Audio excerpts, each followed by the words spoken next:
In a quiet corner of the world lived a stickman who seemed perfectly ordinary. He had a job, a couch he loved too much, and a fridge that whispered his name at midnight.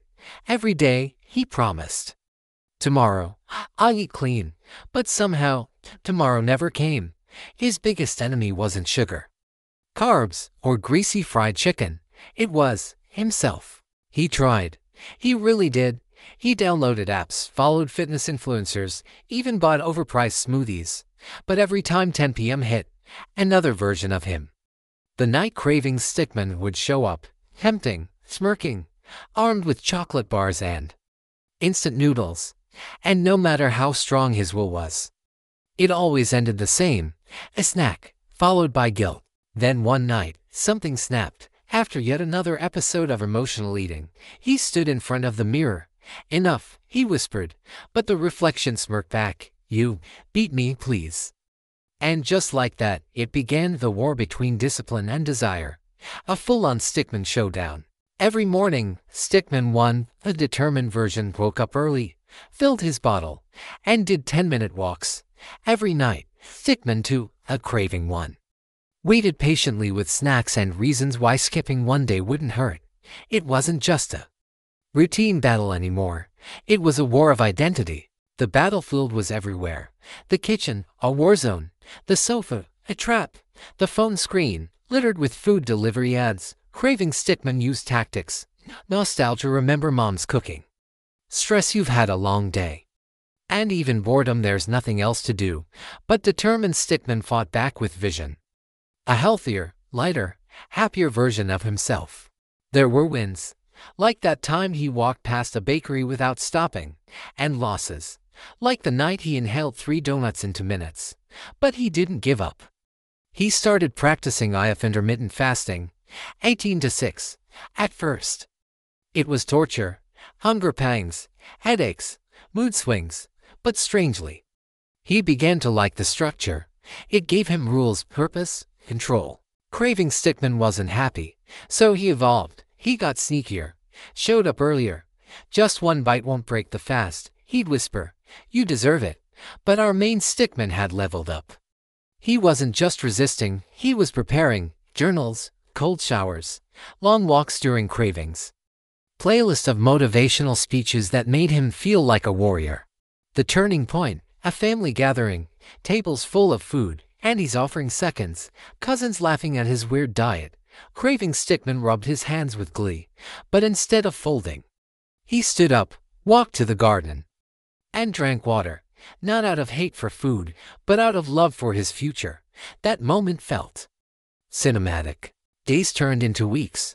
The war wasn't over, but it became quieter. The cravings lost their power.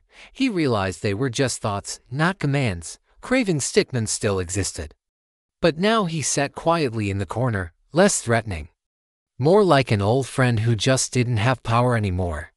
One morning, Stickman woke up and something felt different. Not the number on the scale, not the mirror. It was peace. For the first time in forever, his mind wasn't screaming for a snack.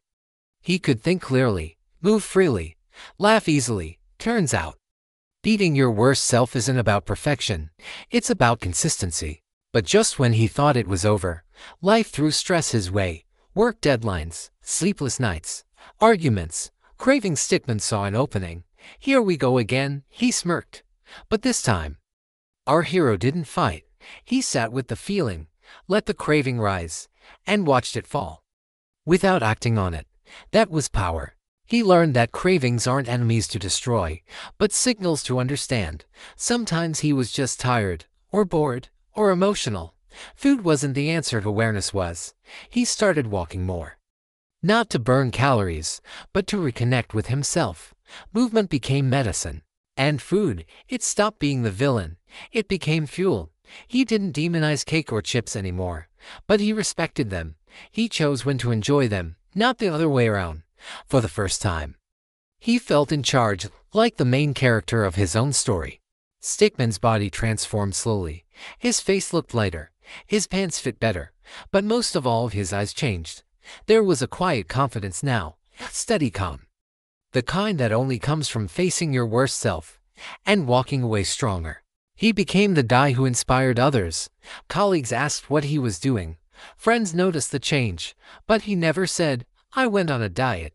He'd say, "I made peace with myself." And that was the truth. It was never just about food or fitness. It was always about identity. Now, every time Craving Stickman shows up, they don't fight. They talk. "Still here?" He'd ask. Always, Craving Stickman would reply. But then they'd smile. Because deep down, they both knew who was really in control now. The journey wasn't linear.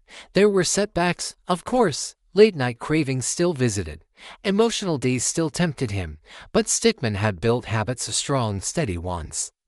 And habits don't rely on motivation. They just work. And if it became a lifestyle, not restrictive, not extreme, just structured freedom. A gentle reminder that not every urge needs a reaction. That sometimes, hunger is just a whisper, not a demand. Through it all, Stickman learned the biggest lesson: your enemy isn't the craving, it's the story you tell yourself when it comes. Change the story, and you change the outcome. So if you're out there, struggling with midnight snacks, low energy, or that voice in your head saying just one more bite, remember this: the battle is real. But so is your strength. Stickman isn't a superhero. He's you. He's me. He's anyone who's ever stood in front of the fridge, torn between temporary comfort and long-term peace. And if he can change, so can you. Because the strongest version of you isn't hiding behind a number on the scale. It's built, brick by brick, every time you say no to your old self and yes to your better one. And in that quiet, brave decision, you win.